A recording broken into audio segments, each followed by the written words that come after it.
And once again, I want to say greetings to each and every one of you, Aquala, and welcome. Welcome to another round of Culturally Conscious Communications here on the LIB Radio, LIB TV, and LivingInBlack.com networks. My name is Keedy Awadu, aka The Conscious Rasta. Weekday mornings, you and I get together live. We come at you from 9 a.m. Pacific time. That's 12 noon Eastern time, 5 p.m. GMT, and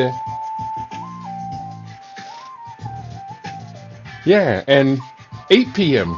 East Africa time. Had to think about this for a second because we just had a daylight time shift. Today's date is Monday, the 4th of November, 2025 in the Kemetic calendar, 2024 in the Western calendar. This corresponds to the year 6265 in the Kemetic calendar, to which we've realigned our cultural clock. Welcome to the 7th millennium. You have found your family in a peaceful place here on the LIB Radio, LIB TV, here on LivingInBlack.com. I'm really excited to bring you today's program. I think you're going to find it informative, inspiring, exciting, while at the same time, it's kind of scary. The situation we find ourselves in today on LIB Radio, we aim in this chapter of the book is upcoming, Disaster Preparedness for World Wars 5 and 6. Today we focus on the conflict pitting the wealthy global elite against the workers' middle class. Let me put this in a position so I can read it comfortably. The elite are referred to under numerous names over recent history, such as the New World Order, Deep State, Illuminati, Secret Society, Global Elite, the Shadow Government, and Cabalists. The workers' opposition consists of the proletariat, using the Marxist terminology for the working class, medium income labor force, blue-collar and white-collar workers, middle income and salaried workers, working professionals, the middle tier, and a spectrum of non-manipulative small and medium-sized enterprises. This global confrontation has already begun. Now, I'm going to lay out evidence. You're going to see very clearly the confrontation is global. It is class warfare. It is deadly. It is dangerous. It is toxic.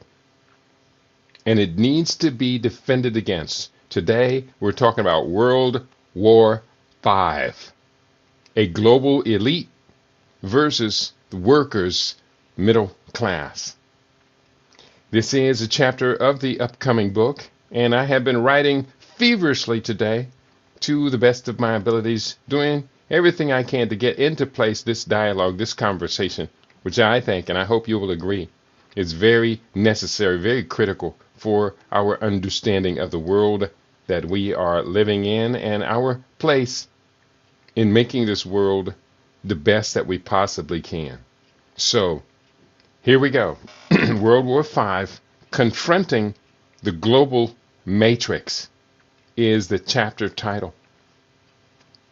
Like other chapters throughout the books, all of the books I write, I like to begin each chapter with a quotation from sometimes well-known people and sometimes anonymous sources, but mostly related to the theme, the central theme of the chapter of the book. Again, World War V, Confronting the Global Matrix. The first of two quotes that I shared at the beginning of this chapter is from Frantz Fanon. It is the condition of the oppressed that they must be liberated by their own actions. Frantz Fanon. The second quote I share to open up this chapter is from the Reverend Dr. Martin Luther King Jr. He wrote, and I quote, we must rapidly begin the shift. Let me start this again. We must rapidly begin the shift from a thing-oriented society to a person-oriented society. When machines and computers, profit motives, and property rights are considered more important than people, the giant triplets of racism, materialism, and militarism are incapable of being conquered. Martin Luther King Jr. Powerful quotes. Let's begin our analysis. I want you to take notes if you can. I want you to be the ones to confirm and or deny whether what we are sharing in today's research report is accurate, is worthy of our collective attention, and is a good basis for us to understand, forecast, and predict what to expect as we talk about this global elite versus the workers middle class. I would love to hear from you. If you're out there listening today, do check in with us from time to time. Let us know what's on your mind and how you foresee, or how you're seeing, how you're witnessing what it is that we are sharing today. Welcome to today's program. Here we go. Let's go into the text of the book. I began this subchapter with this subchapter, a global elite versus the workers' middle class. I am an elder, a senior citizen with a long established and proudly earned reputation as an effective investigative reporter and multimedia journalist. My years of investigation and reporting have covered a broad spectrum of societal transition and investigative inquiry concerns. The audience I have built up over the years is familiar with my self-designated status as a, quote, scientific futurist, unquote. Reaching this credential has required many years, even decades, of focused studies over a spectrum of academic disciplines. Here's how I described this field of study in the 2016 book, The Repairing. I wrote, and I quote, "Scientific futurism involves formal disciplines involving demographics, science and technology trends, economic patterns, geology and planetary resources, anthropology, sociology and culture, politics, environment, and climate change, the humanities, alternative futures analysis, health and biology, as well as trends in education and industry. Scientific futurism requires the intellectual organizing of data patterns across this spectrum of disciplines with the aim of creating processes for traversing the future." To this list of academic disciplines I write in this new book, I now include game theory, the study of strategic decision making among multiple players, considering interdependent choices, outcomes, and payoffs, aiming to predict and analyze behavior in competitive or cooperative situations. In the latter part of this book, I will dedicate a chapter to the discipline of game theory. I have become convinced that it is one of the most valuable tools available for understanding the current competitive environment in the world of today and tomorrow. After rising to this status as a scientific futurist, everything that I have written and reported on has been constructed on a foundation of science-based and future-oriented analysis. I see this as a valuable tool for forecasting the world to come and our role in creating the greatest good for our future generations. I trust that you have been able to confirm that this book has so far adhered to the tenets of scientific futurism. This chapter explores the nature of global conflict that is current, disruptive to the natural evolutionary order, transnational, and pits multiple powerful bases against one another. The basic premise that I am proposing is such. World War V is most simply described as a competition between two opposing camps. On one hand, the antagonists can be described as a collaboration of capitalism, globalism, the uber-rich caste hierarchy, and the world's most privileged elite. This collaboration has been referred to under numerous names over recent history, such as the New World Order, Deep State, Illuminati, secret societies, global elite, shadow government, and Cabalists, as well as associated with organized groups like the Trilateral Commission, Council on Foreign Relations, Bilderberger Group, and the World Economic Forum, the Davos Group. For the convenience of this chapter's analysis, I refer to this collective as the global elite. On the opposite hand, I associate multiple patterns by which the public has organized toward its self-interest. In lumping this opposition together, I have come to conveniently refer to this collective as the workers' middle class, using this terminology to assume and acknowledge that all right-thinking people want dignified employment that sustains a quality of life as a prospering middle class. Other terminology describing this group and its members would include the Marxist proletariat, medium income labor force, blue collar and white collar workers, middle income and salaried workers, working professionals, the middle tier, and a spectrum of non-manipulative small and medium-sized enterprises guided by a non-threatening petty bourgeoisie.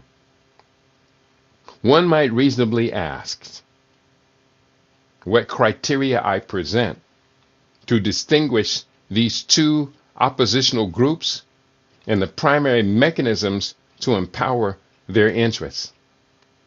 While such detailed distinguishing hallmarks might require an immense space to accurately describe, let's put forward the following.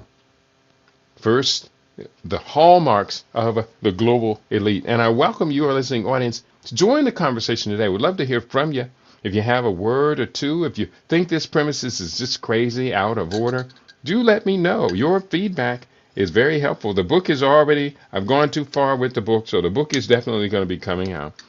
Disaster Preparedness for World Wars 5 and 6. That title presumes that World War 3 and 4 have already been in existence and may have completely or nearly completely passed. You've heard the previous segments I've done on this program, so you understand my definitions of World War III and World War IV were accurate. They did exist. Many of us, especially those of us of the baby boom generation and the generation that precede us, have witnessed these global wars being fought.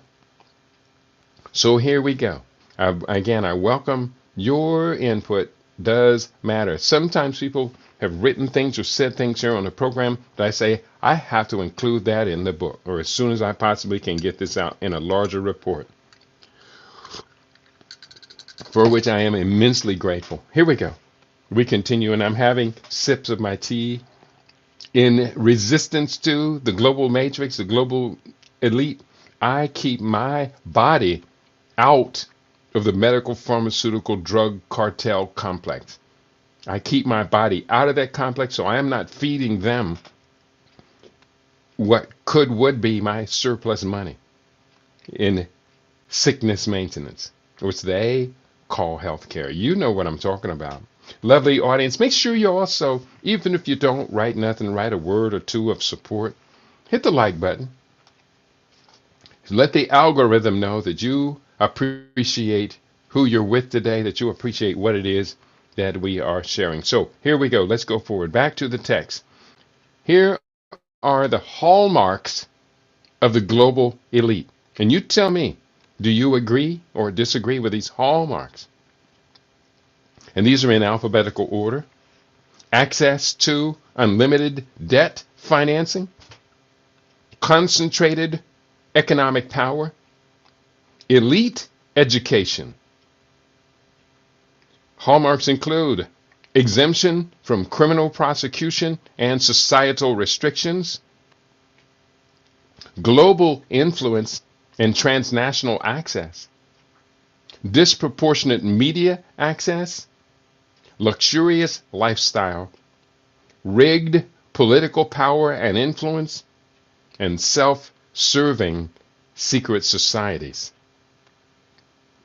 Here are hallmarks of the workers' middle class. In alphabetical order, abandonment by government regulatory processes, criminalization and ostracization by for our sovereign ambitions. Let me repeat that because that's very important. Criminalization and ostracization for sovereign ambitions. Crippling debt burden. An education system that creates rigid social and economic stratification. A false notion of, quote, democracy as a supreme system of governance. Mass media's continuous and injurious manipulation. Mass theft of our organic hopes and dreams for the future. Programmed to be constantly reactive to psychological warfare manipulation. Restricted economic opportunities.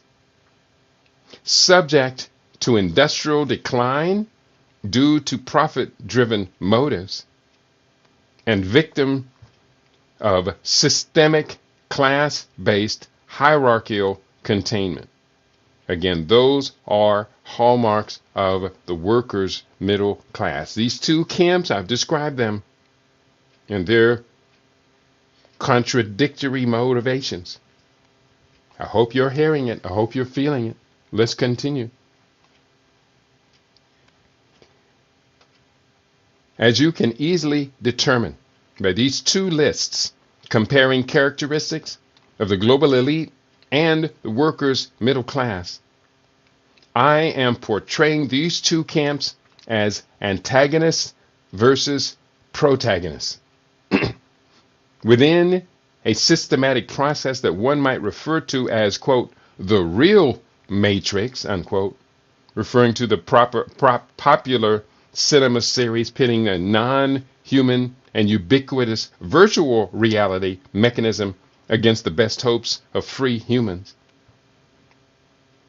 Throughout this chapter, I share an extensive list of numerous conflicts that have arisen in recent decades, describing this conflict between the ultra-wealthy versus middle-class workers around the world. These conflicts continue to unfold on a seasonal basis. My hope is that you will see the patterns of their emergence and be able to detect this expanding global war in real time and make appropriate responses toward self-defense. So the next subchapter of the book is the battle lines of World War V.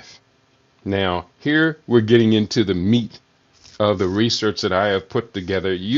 I've used multiple AI search engines to kind of find these ideas, but to the best of my abilities, I try and write about them from my studies, from reports. From time to time, you're going to hear me quote sources that I think are very accurate in describing these battle lines. So do bear with me And I would love it, love it, love it if you, our listening audience, would make a little bit of effort to confirm, am I on track or is this whack? And I can assure you one thing, you've heard me say this again and again. In this World War V, the global elite versus the workers' middle class, passivity is a hallmark of the workers' middle class. Passivity is an anathema. I can't think is the word. It's the opposite of everything that the global elite are engaging in. They are not passive. If they're too lazy to do it themselves, they hire someone to do it in their name. But they have lulled the workers' middle class into passive states with entertainment, sports, substance use, media, television, dramas, this and that, tantalization, TikTok. They have lulled us into being passive participants in our own devastation. So to you, our listening audience, you're hearing what I'm saying, but you don't presume that pacification is referring to you and your behaviors. What I am saying is, no, it does refer to your behaviors. It does. So just being passive, you lose by default. Let me put this, quoting me, just being passive in this global war is to lose by default. Kidi Awadu. So for you, my beloved sister for Africa One, Hatep, Brother Kidi, and Global LIB family, checking in late. No, you're not late. You are right on time. But I do encourage each and every one of us to be like you, Sister Shingai. To be anything but passive. And I know my sister on a broad spectrum of activities, she is everything but passive. She is not passive. Passivity, you lose by default, people. I don't need to keep repeating that. I say that at least once a week. Here we go. Continuing, I'm reading from the book, Disaster Preparedness for World Wars 5 and 6. This chapter is entitled World War 5, Confronting the Global Matrix. So here are the battle lines of World War 5. We're witnessing the deployment of numerous adversarial engagements that would be associated with World War V or World War VI. Our aim in this chapter is to focus on the conflict pitting the wealthy global elite against the workers' middle class. The following might reasonably be included in describing this worldwide conflict. I have numerous points. Point 1. Anti-democratic political manipulation. Wealthy interests and political action committees influence policy to benefit themselves, leading to regressive tax policies and deregulation. This exacerbates income inequality, forcing the working class to bear a disproportionate burden of debt service costs, such as student loans, credit card debt, and mortgages. And again, these are in alphabetical order, but it's very telling that on the day before the 2024 U.S. national election, including the executive branch election, that the hallmark, the first front line of this battle between the global elites and the workers, deals with anti-democratic political manipulation. Point 2, and these are in alphabetical order, climate manipulation and geoengineering. Weather manipulation often prioritizes military and corporate interests over public welfare, leading to environmental risks that disproportionately impact the middle class. Globalist elites hope to profit from technological solutions over sustainable natural solutions. While the middle class faces increased costs, health impacts, and displacement due to climate-related disasters. This conflict of interest exacerbates numerous social and economic inequalities. Number 3, culture wars. Wealthy elites leverage media to fuel culture wars, diverting attention from economic issues affecting the middle class. By promoting divisive narratives, they manipulate public discourse, fostering polarization and distraction. This undermines social cohesion and collective action, ultimately hindering the middle class's ability to address pressing economic challenges and advocate for their interests. Number 4, currency access.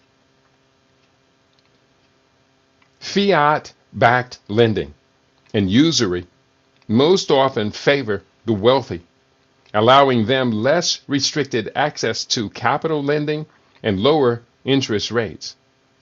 This creates a constant, expanding disparity where the working class faces higher debt service costs due to less favorable lending terms.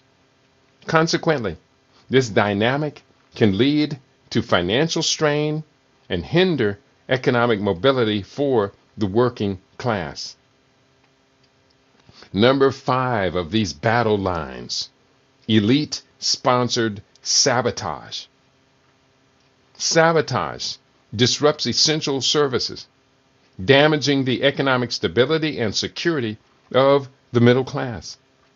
It undermines public infrastructure, healthcare, and education, making it harder for middle-class individuals to access these necessities. The erosion of social safety nets and public goods disproportionately affects the middle class, exacerbating income inequality and limiting their economic mobility. Number 6 on this list, we're in alphabetical order. We're up to letter F, the Fourth Industrial Revolution, 4IR. The Fourth Industrial Revolution, characterized by automation and artificial intelligence, threatens middle-class jobs through displacement and skill mismatches. Wealthy globalists benefit by capitalizing on technological advancements, increasing their market dominance.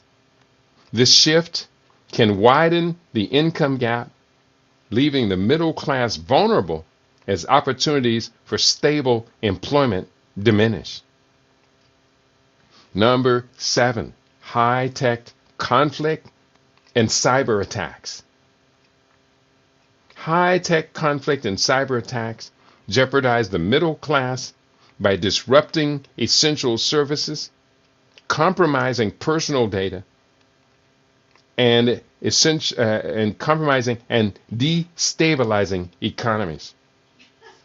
Increased cybersecurity costs burden businesses, leading to higher prices for consumers.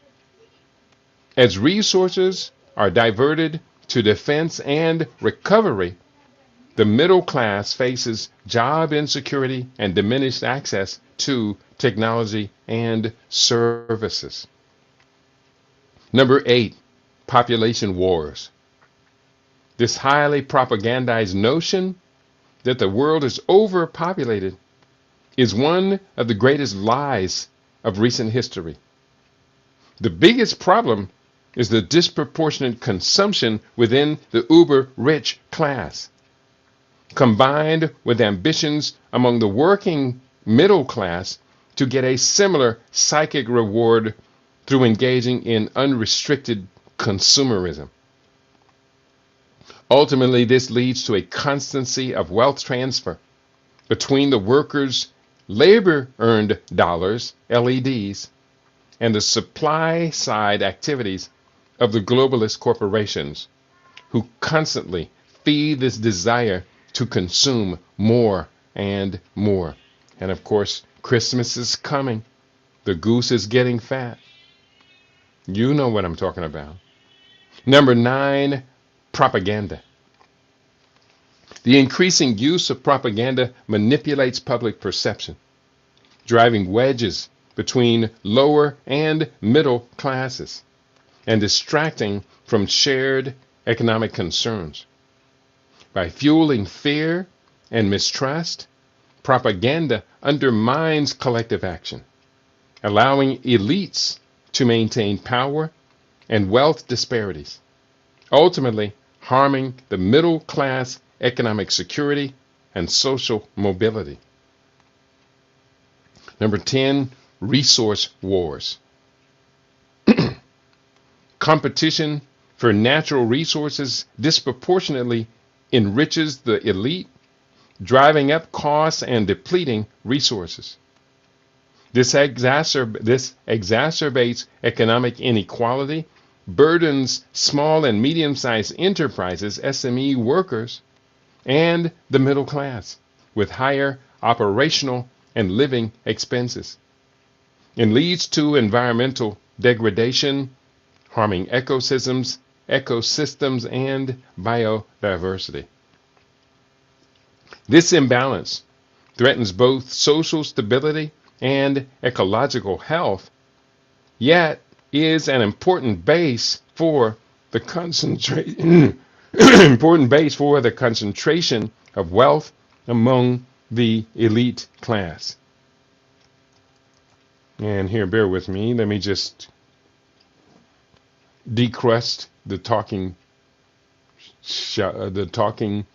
chute. So, 1 second.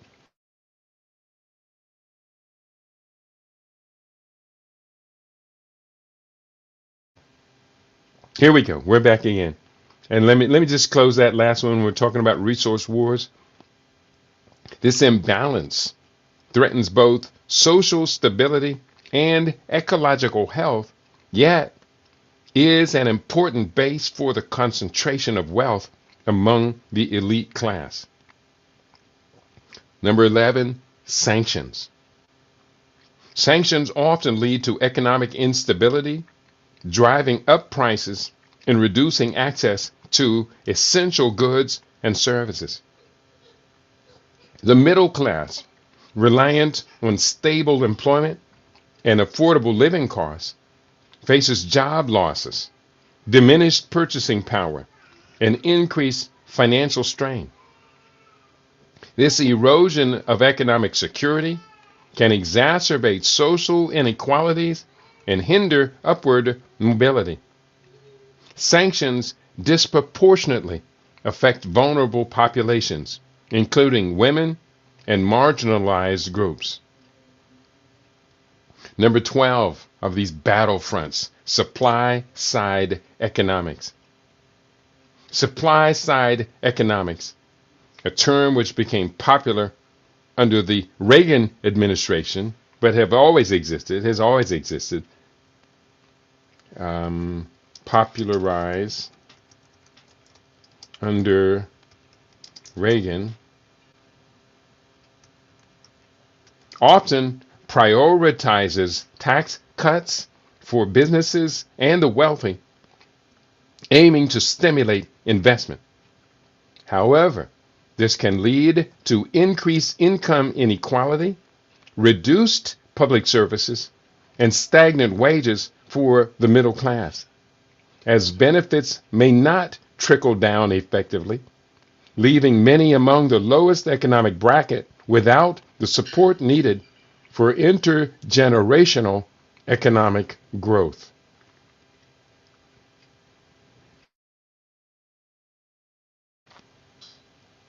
Trade wars. Trade wars exacerbate income inequality by increasing costs for middle-class households. Higher tariffs lead to price hikes on imported goods, reducing purchasing power. Manufacturers, often reliant on imports, may cut jobs or reduce benefits. The middle class, already struggling with stagnant wages, bears the brunt of inflation and economic uncertainty, as well as tariffs are an indirect increase in taxes as the tariffs are added to the national coffers at the discretion of government agencies. So yes, they raise a large tariff on imported vehicles. And if you and I pay for those imported vehicles at 100% tariff, as they're now talking about tariffs on Chinese EV imports, well, you and I have to pay double the amount now, but the extra money from the tariffs goes into the federal coffers. That's taxation. That's taxation without representation, people. So, and when we look at the two parties vying for the executive office, both of them are doing the same thing. Donald Trump engages and somewhat declares in a trade wars with these tariffs. But Joe Biden says, well, I'll match that and upgrade it to 100% tariffs. That's tax on the consuming public, people. That's what that means. Some of the key mechanisms that constitute our determination of the existence of a global war that could be labeled as a fifth world war include: 1, massive wealth disparities; 2, a transnational state of conflict; 3, numerous fault line friction points between the affluent elite and the middle class workers; and 4, the often toxic and deadly assaults that the lower economic class must endure. So these key mechanisms span these following. The following key mechanisms span, these key mechanisms I've just described, and let me undo what I just did. These key mechanisms just described span the following conflict points. So again, the last one talked about, that was tariffs, but we did talk about the numerous conflict points that the lower class must endure. These key mechanisms just described span the following conflict points. And here, let me just try and get my grammar a little tighter here. And let's continue. Love to hear from you, our listening audience. You have any thoughts you want to share?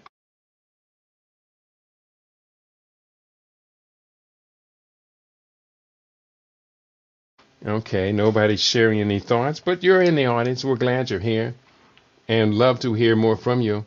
I do see one comment has just come in. For Africa on Rights. Will the rising middle class in Africa inherit the same fate as higher economies? Lovely to hear the grandbaby in the background. Yeah, the grandbaby was throwing a fit a little bit ago. Yeah, but when you have the sound of children's voice in the home, means your house has life in it. And so, yeah, he was going to war here just a minute or so ago. But that's a beautiful thing. Thank you for that. And I like your comment. And by default, the elite class wins. Africa is battling back to the best of its abilities, but Africa cannot do this on its own without significant input from those of us across the diaspora. So yes, the rising middle class in Africa is inheriting many of the same dysfunctions that we have sustained or are attempting to live through. One of the dysfunctions, and I see you in the house, Brother Ed says, Ashe, Brother Keita, you are very much on point. Thank you, Brother Ed. Thank you for Africa One. Both of your contribution to the program adds integrity to what I do. And it's like an embrace. And that embrace is so welcome. But one of the key points that Africa is inheriting with the rise of the middle class is the consumption of the Western diet is causing then significant increases in non-communicable diseases, NCDs, diabetes, hypertension, cardiovascular disease, cancer, and autoimmune disorders. We're seeing rapid rise in those rates, and something that we've got to get on top of as soon as possible as a global African family. Thank you for that question. Let me continue. This stuff, I think I'm being real accurate. These key mechanisms just described span the following conflict points. 1, income inequality and wealth distribution. The ultra wealthy have accumulated wealth at a greater rate than the middle class, leading to growing income inequality and wealth disparities. A source for that one is the World Inequality Report 2018. Point 2, unfulfilled expectations. The middle class, particularly in developing countries for Africa One, has experienced rapid economic growth and increased prosperity, but this has not always translated to political stability or improved living standards, leading to frustration and anger. A source for that one was Uprising of the Global Middle Class from The Atlantic. Point 3, globalization and automation. The ultra wealthy have benefited from globalization and automation, while middle class workers have faced job losses, reduced benefits, and stagnant wages, leading to resentment and feelings of being left behind. Much of this is resulting from a much touted fourth industrial revolution. The source of that was also from the Atlantic article, The Uprising of the Global Middle Class. Next point, nationalism and xenophobia. The ultra wealthy have often promoted globalization and free trade.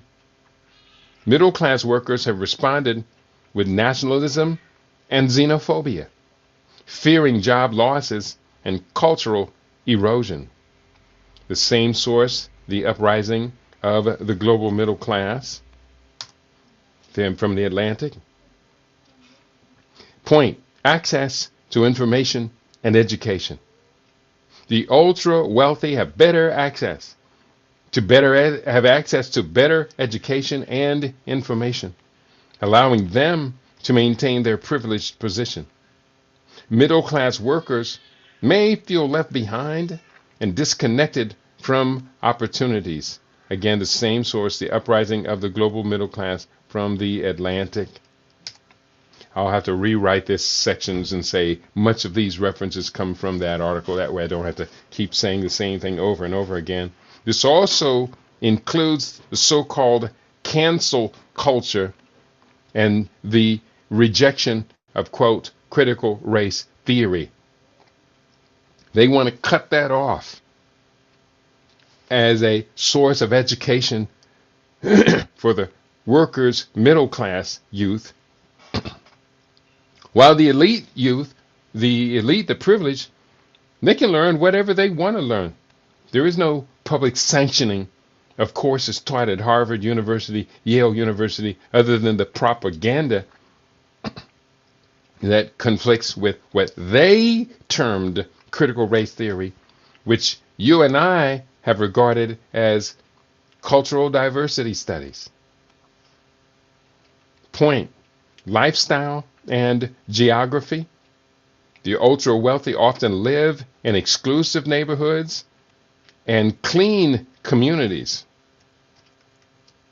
separated from middle class workers, exacerbating feelings of disconnection and resentment, as well as exposing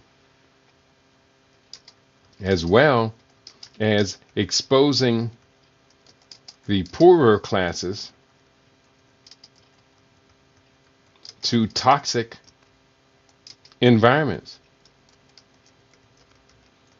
Source is from Exploros, Life Before the Civil War, the Economy of the Northern States. Next point, social hierarchy and status. The ultra wealthy have historically maintained their social status through ownership of small to medium-sized enterprises, while middle-class workers have been relegated to salaried positions, leading to feelings of inferiority and frustration. Through ownership of small to medium-sized businesses and much larger multinational corporations. Let me reread that. The ultra wealthy have historically maintained their social status through ownership of small to medium-sized businesses and much larger multinational corporations, while the middle-class workers have been relegated to salaried positions, leading to feelings of inferiority and frustration. Not only salaried positions, as well as low wage hourly labor. Next point, DNA harvesting.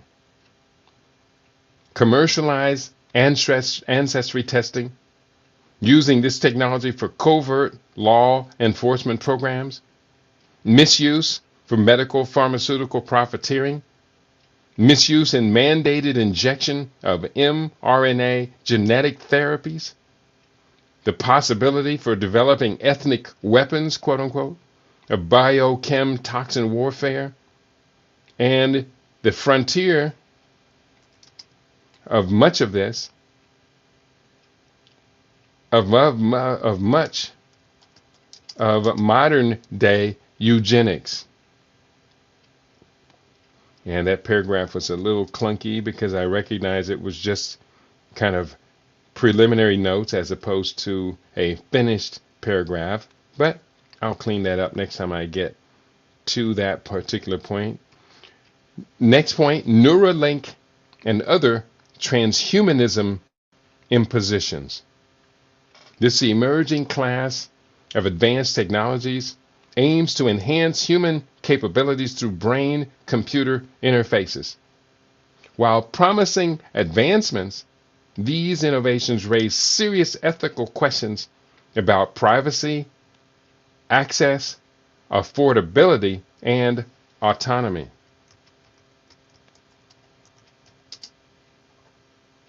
They may disproportionately benefit the wealthy, potentially widening social divides and creating a future where only the elite can afford such enhancements, leaving the less wealthy classes behind.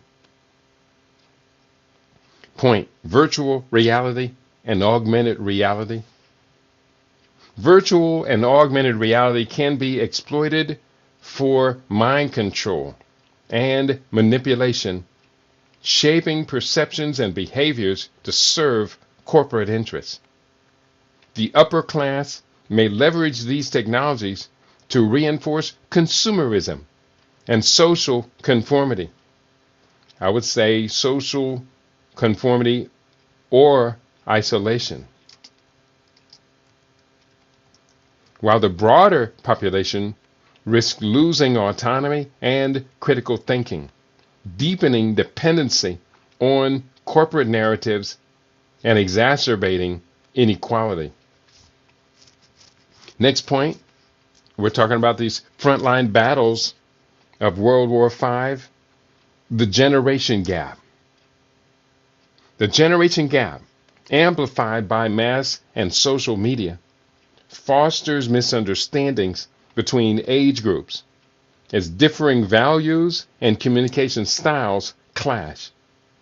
Media often sensationalizes these differences, fueling cultural conflict. This division can hinder collaboration and empathy, perpetuating stereotypes and deepening societal rifts, ultimately undermining social cohesion and mutual understanding. Next, population control and fertility reduction. Numerous wealthy elites have invested billions in fertility control for the working middle class. Middle classes.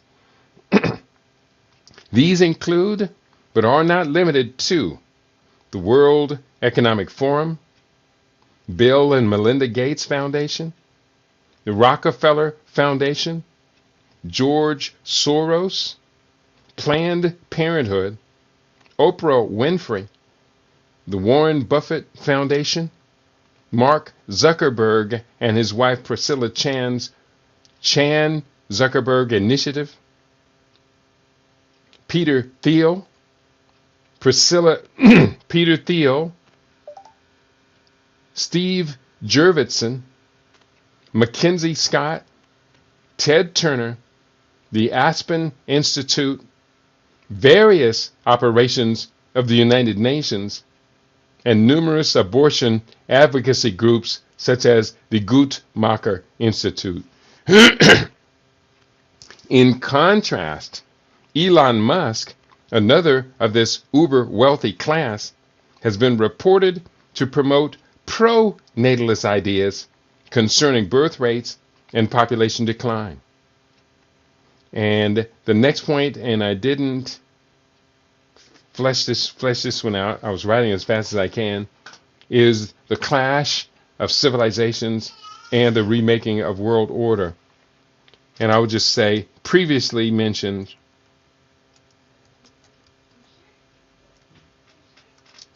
described earlier in the book. And so those of you following along will be able to access that, the clash of civilizations and the remaking of world order, the book by Samuel P. Huntington. Very important that we understand that. Note that these conflicts are not exhaustive and may vary depending on regional and cultural contexts. I write from the distinct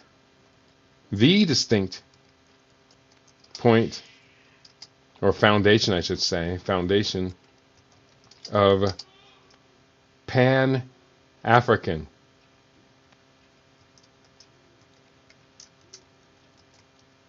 resistance to the global manipulation. So let me just repeat that since I wrote it halfway through. Note that these conflicts are not exhaustive and may vary depending on regional and cultural contexts. I write from the distinct foundation of Pan-African resistance to global manipulation. Direct, face-to-face conflicts between the wealthy and middle class have manifested in various ways around the world and often driven by economic inequality, political power, and social disparities. Here are some notable examples. And let me just put a subchapter on this. Showdown, I'll call this one. Showdown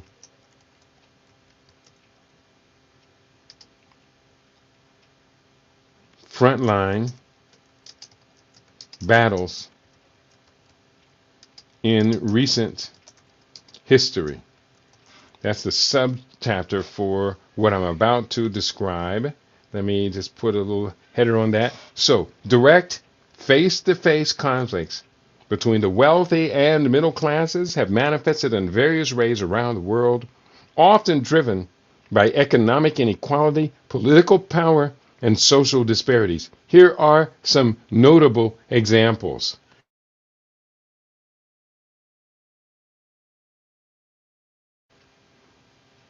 In the United States, Occupy Wall Street, 2011, a protest movement against economic inequality, corporate greed, and the influence of money in politics.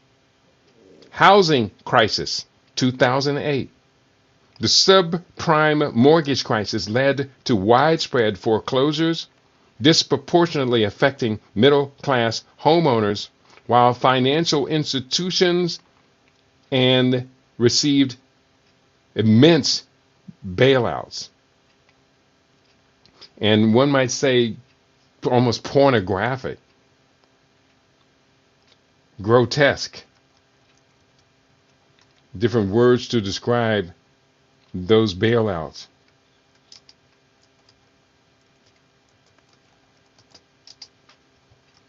So, continue. World Trade Organization protests, 2009. The 1999 Seattle WTO protests, sometimes referred to as the Battle of Seattle, were a series of anti-globalization protests surrounding the World Trade Organization Ministerial Conference of 1999.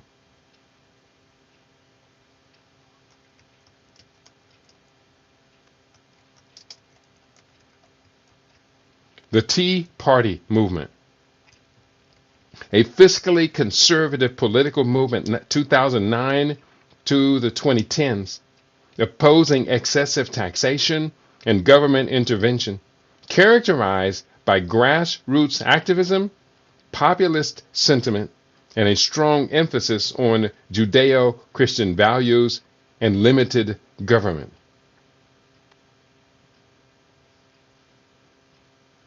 And just clear this up just a little bit. And gig economy. Conflicts over labor rights and benefits for gig workers, such as those at Uber and Lyft. Next, United Kingdom. Here are face-to-face confrontation frontline battles. United Kingdom. Austerity measures, the 2010s. Government spending cuts led to protests and strikes, with middle-class workers bearing the brunt of reduced public services. And another I'm mentioning from UK, the Grenfell Tower fire, 2017. It highlighted stark inequalities in housing safety standards between wealthy property owners and the middle-class residents that perished in the blaze. Let's go to France. The Yellow Vest movement from 2018 until the present. Protests against fuel taxes, economic inequality, and the high cost of living, primarily affecting the middle class. Global points of confrontations. Protests against corruption in Brazil, 2013 to 2016.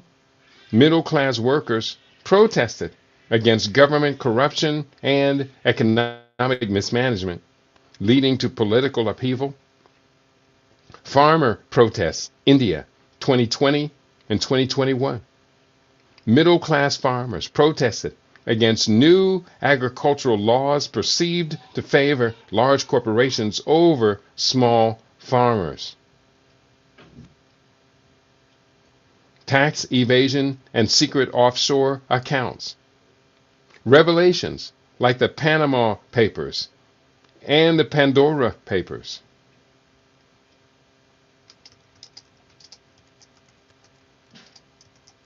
Exposed how the ultra-wealthy use tax havens to avoid paying taxes, increasing the tax burden on middle class taxpayers. Next point, the COVID-19 pandemic and mass injection vaccination campaigns. The pandemic exacerbated economic inequalities, with the ultra-wealthy often benefiting from market gains, while middle-class workers face job losses and financial instability. Some of these injections are now associated with post-outbreaks of often fatal diseases. I had to somewhat truncate the language I use because I am sharing this on YouTube today, and they will hear such words and ban the video from being seen. Global Trade War Organization protests is the next fault line. Anti-World Trade Organization protests are a global phenomenon with widespread demonstrations and unrest in various countries. The conflicts have been driven by economic stress on the middle class, exacerbated by globalization and neoliberal policies. Here are 7 countries where World Trade Organization protests have erupted, along with key dates. First, United States, I mentioned earlier, Seattle, Washington, November 30, 1999. The Battle of Seattle begins, involving tens of thousands of people.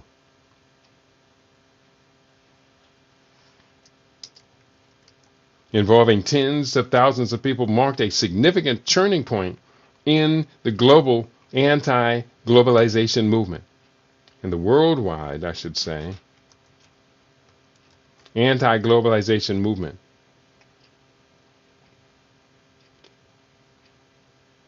The demonstrations targeted the World Trade Organization Ministerial Conference, which was being held that year in Seattle.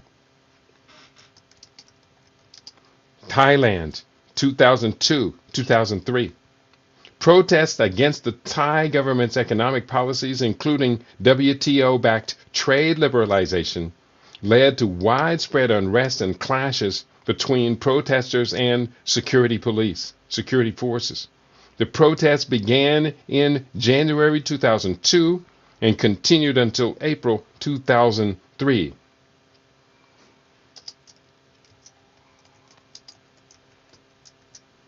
And just a quick note to self, if I'm saying that these are deadly confrontations, so if there were people killed in these, I'm going to make note of them. Turkey, 2005.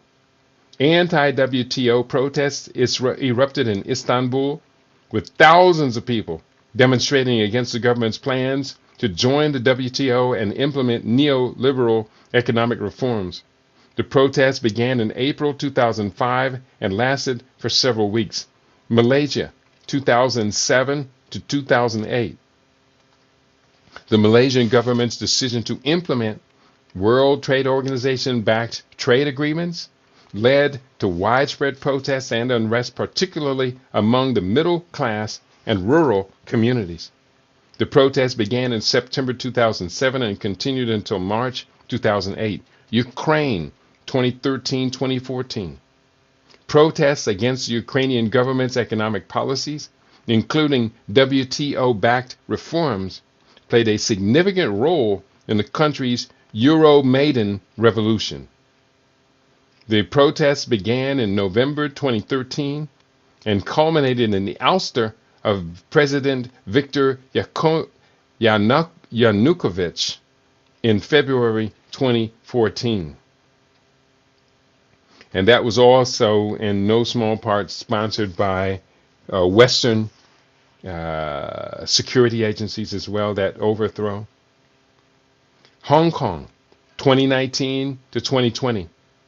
The Hong Kong protests, initially sparked by a proposed extradition bill, evolved into a broader movement against the government's economic policies and perceived erosion of civil liberties. The protests began in June 2019 and continued until the pandemic subsided in 2020. South Africa, 2020. Protests against the South African government's economic policies, including WTO-backed trade agreements, broke out in various cities, including Johannesburg and Cape Town. The protests began in July 2020 and were characterized by clashes between protesters and security forces.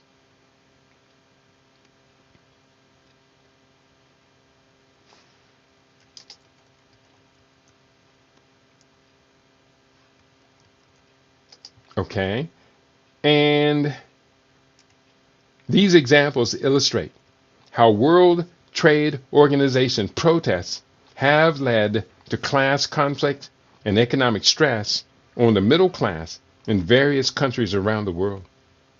These conflicts highlight the ongoing struggle between economic classes and the impact of policies and practices that favor the ultra wealthy at the expense of middle class workers. Beginning in September 2011 and lasting for 2 months, there arose a sustained street protest known as the Occupy Wall Street movement, also referred to as the 99% movement. It sought to bring to light the growing wealth and income disparity that had reached a breaking point among the young working age population. It started with protests in Zuccotti Park in New York City, where activists gathered to express their dissatisfaction with economic inequality, corporate influence in politics, and the financial system. After the encampment where the protesters had gathered was dismantled by the New York City Police Department, the movement continued in other forms and locations across the U.S. The movement gained significant attention and inspired similar protests in various cities across the country and around the world, focusing on issues of social and economic justice. The movement became associated with the slogan, quote, "We are the 99%, unquote, which highlighted the increasing disparity between the concentration of wealth within the top 1% and the vast majority of the national population.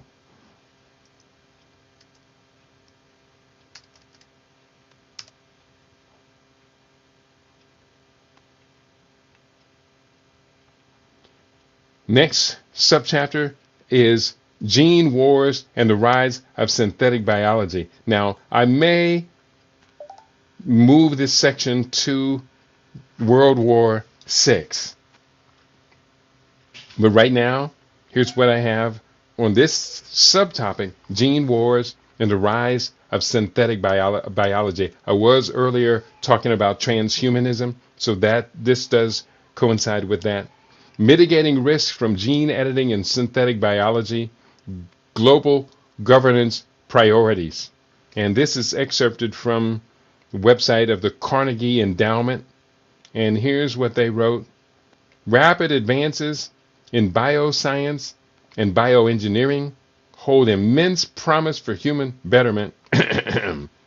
But as these disruptive technologies become more widely distributed, their inherently dual use nature and susceptibility to unintended consequences could create unprecedented dangers. Okay, I had the same paragraph twice, and so that is really kind of the end of what I put together for this particular chapter. The book is entitled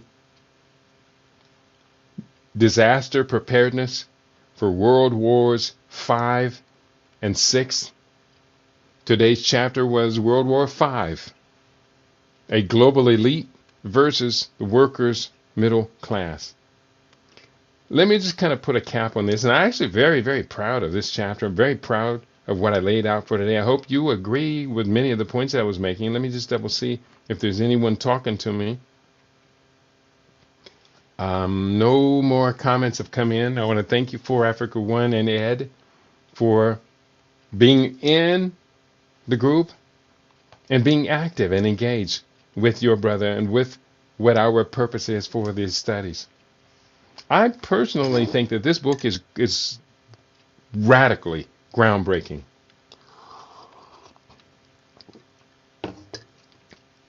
It may or it may not result in invitations to be able to speak on this in larger forums.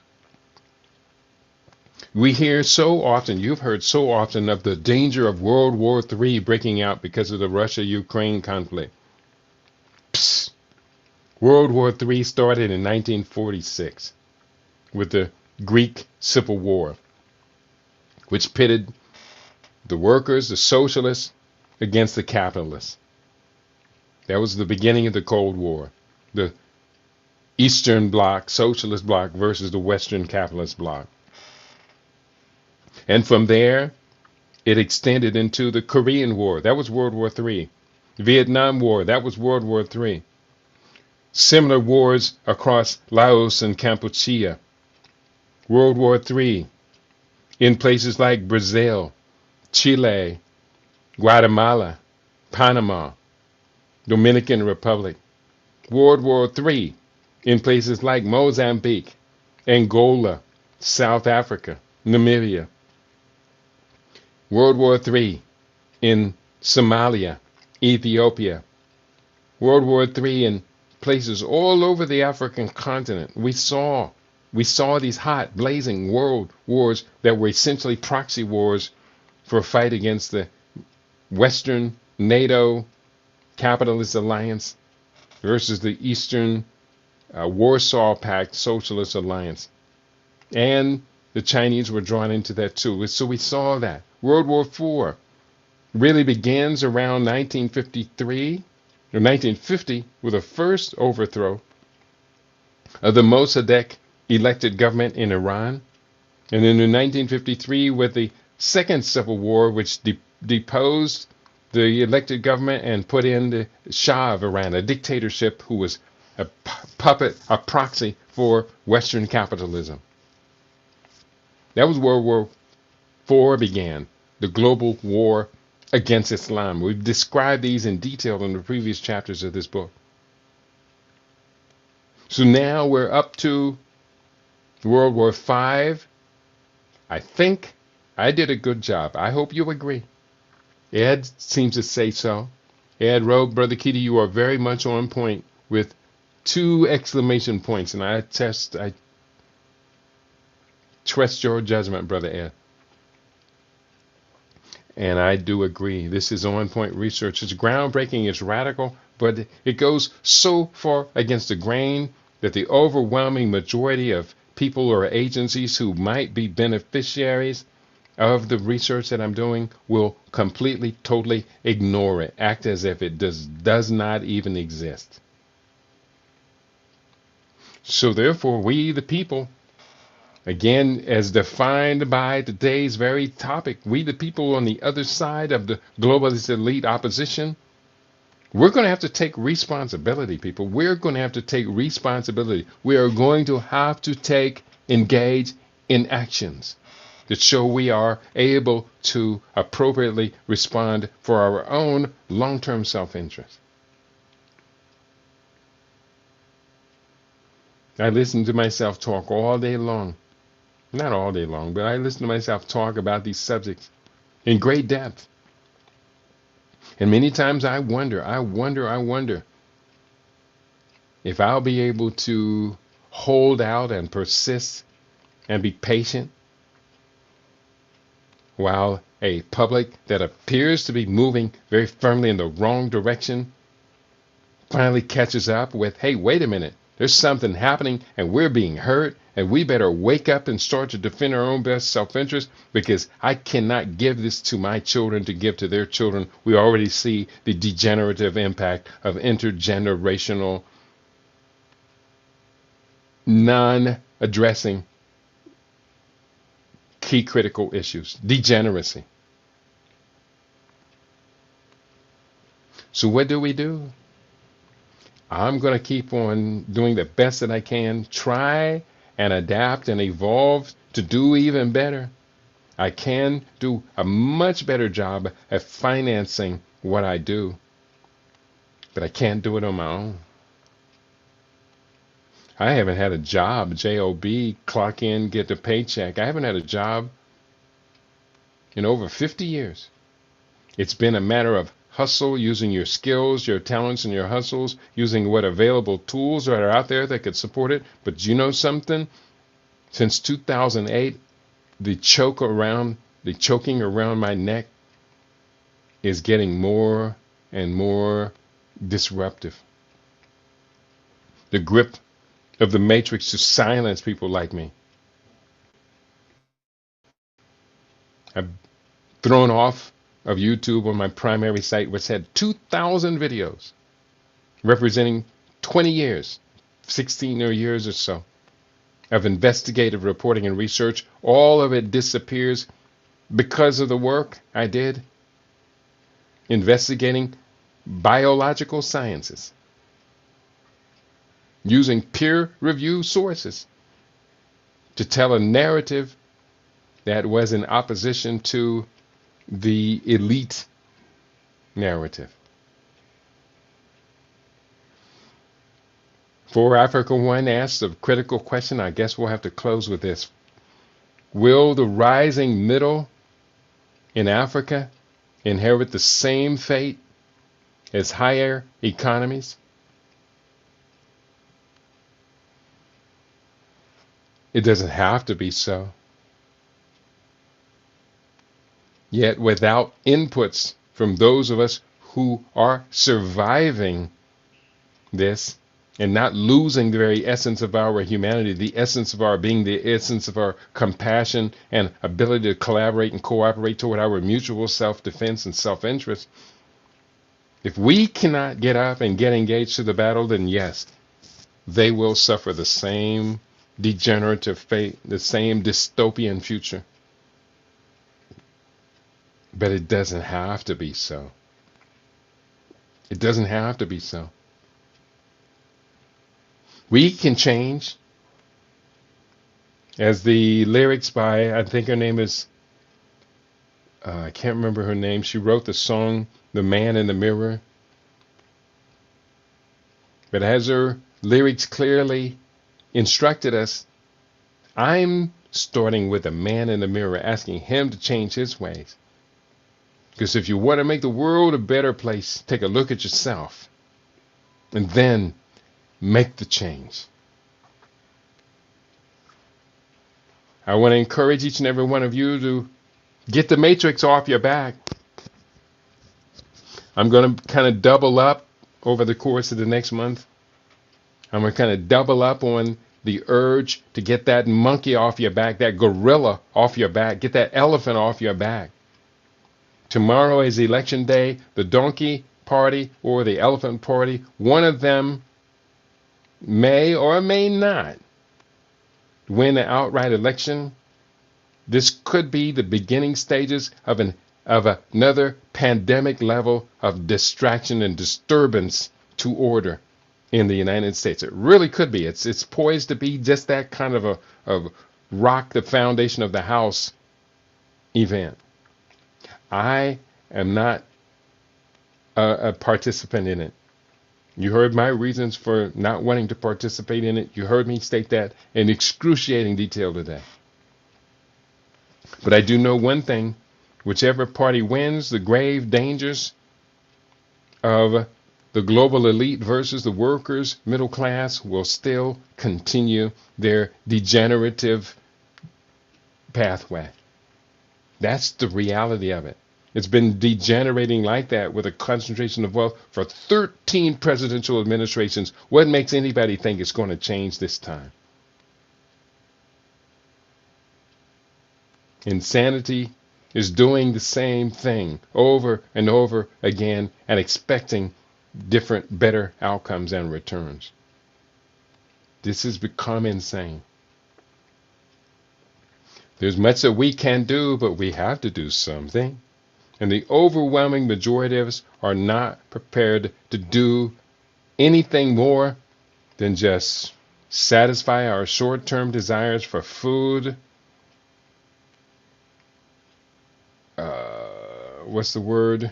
To alleviate the pain and suffering of daily living, which means substance abuse for many of us, self-medication, a little bit of sex. For some people, though, that is ruled out because they're not even healthy enough to have sexual desire and libido anymore. And to be able to kill some time and pay the electric bill so you can recharge all of your outlets for accessing social media and entertainment. There's so much more to our humanity than that. Let's fight for our essential humanity. Let's win. We, the workers, middle class, let's win this battle against global elites. Let's grab order on this planet, restore order, and not let it go again. The French in 1789 had a revolution. Was it 1789? Yeah, the French Revolution was 1789. Correct me if my date is wrong. But they overthrew their monarchical elite. They pulled out the guillotine, and it was nasty, but a few of them perished so that a lot more people could thrive. And of course, the French still maintained their colonial empire, so they had a whole bunch more butt whooping to come before they finally realized, get out of other nations' affairs. And they're still learning that lesson. We're still rising to teach them that lesson. But the same thing is true for United States government, and it's meddling in the global affairs of everybody. Everybody. Can we do better than that? Yes, we can. You've been tuned into your favorite. We aim to be your favorite LIB Radio, LIB TV, and livinginblack.com. Much of what I shared is also told throughout my book collection. Throughout, O-U-G-H-T, put a T on that, throughout. See the books, these books, at http://kitty.biz/CRP 2012. Conscious Rasta Press 2012. I do encourage each and every one of us to do something, invest in something. Queen Mother Kashiba is usually with us, and she will say to people, hey, contribute just a few dollars, just a little bit every month. And now let's take over and become the instruments of our own transformation.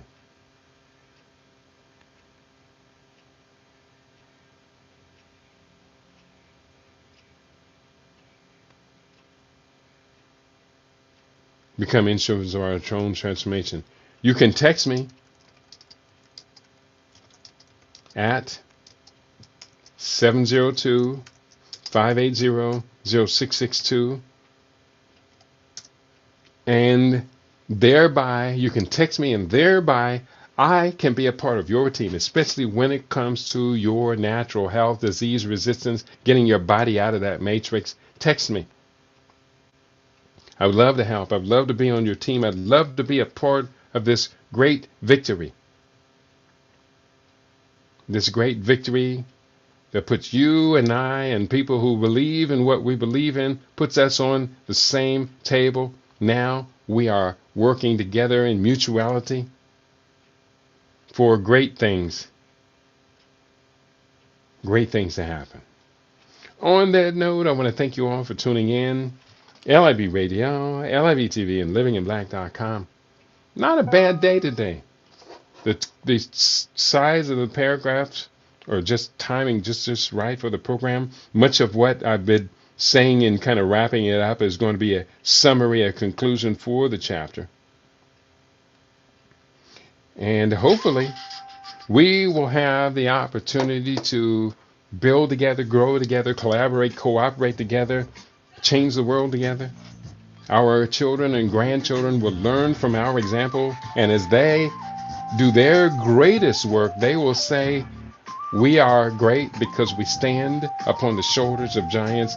Our generation is great only because it stands upon the shoulders of giants who showed us that resistance is possible and is the only natural way for maintaining our integrity. Peace and prosperity to each and every one of you on your favorite. We aim to be your favorite. We are LIB Radio. We are LIB TV. We are livinginblack.com. Peace and prosperity to each and every one of you.